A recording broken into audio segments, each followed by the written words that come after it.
just talked about the advisory fee, but there may be some ancillary expenses as well, and it's appropriate to ask, what are my all-in costs? Because in addition to paying the advisors, you are also going to face. You want to know some other fees that may be out there. Meaning, well, am I going to have to pay any trading fees or ticket charges, or if I ask for planning, is that some assistance with tax, proactive tax planning, or assistance with estate planning or protection strategies? Are those encompassed in that advisory fee, or am I going to be charged extra? We've seen that in cases, I think, and that's all should be asked ahead of time. Yeah, and it's like I say, everybody. It's just like any other business out there.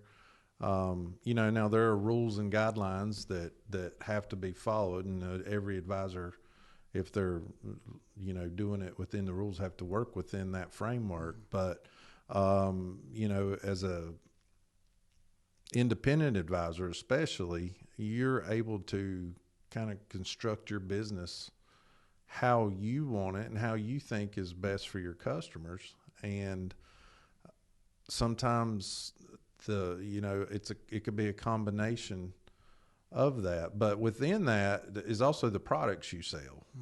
And those products have costs, and there's new products being developed all the time in the financial world. It's amazing. And they all have different types of internal costs, and those costs are most of the time valid in that, there's behind the scenes work being done. For example, a mutual fund, and maybe a good show at some point would be to talk about how the different products like funds and that kind of thing work a little more. But there's a manager that runs that mutual fund, and he has to be paid somehow, and there's trading costs within that. And so that cost is passed on, plus his paycheck, basically, and the company that he works for's profit is passed on to the investor. And that's not necessarily shown in the compensation that the advisor is paid. Correct. So, we do a pretty good job, I feel like, of laying all that out for our customers and letting them know what all's involved and what their potential gain or loss is in that product, which is really what they're there for. Exactly. Gaining. And I think that we could have a long discussion about all the ancillary fees, but one thing we do pride ourselves on is being extremely transparent with those, and I think that would be appropriate for any individual if you're working with them. It's just, hey, I mean, you should know.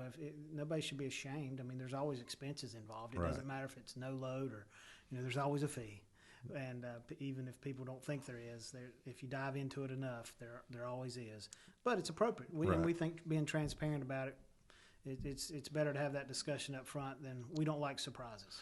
And if you don't feel like you're getting the right information from someone, first of all, you shouldn't you go forward if you don't feel like you're getting transparent information. But with almost every valid investment product out there, there is a legal document that shows all the expenses inside of it. And now whether you can sift through all those 100 pages of information that the prospectus has, but that'll tell you, and you can find those online, or usually you should get it in paper form if you request that as well. Right, and that's all that is establishing as we go on to our next question here. That taking all these things into consideration is what type of value are you looking for, and what type of value do you think you're going to receive by going into a relationship with someone? And how's that?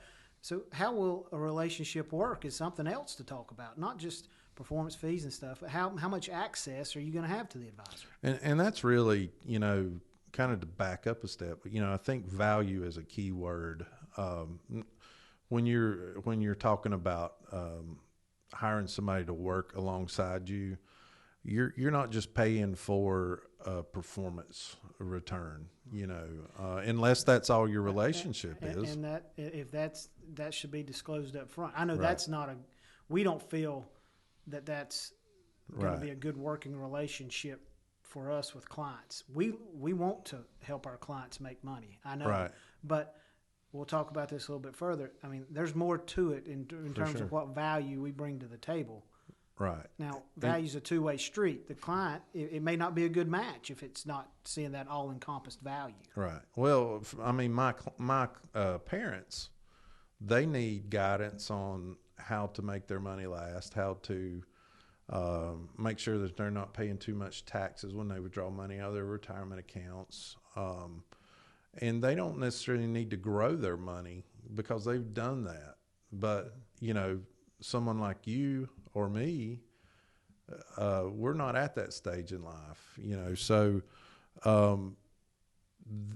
they can't put the same value on services as you know, the different stages. So that, you know, how that relationship works ties right into that values. That's where I'm headed with that. Right. And then, you know, so you'd want to know ahead of time, you know, how often are you going to meet with the individual you're going to be working with, and whether they're available for phone calls or emails outside of those designated time periods. I know that we like to try to set up ourselves with our clients so that they know when we start a relationship how many times we're going to try to meet each year with them. But then we also sprinkle in some phone calls ancillary. Now, obviously, if we meet with them in March and aren't supposed to until November, Right. Then if something comes up in July, we're going to call them. Right. So it's not that rigid and stringent, but it is important in entering a relationship that you know how much access you have.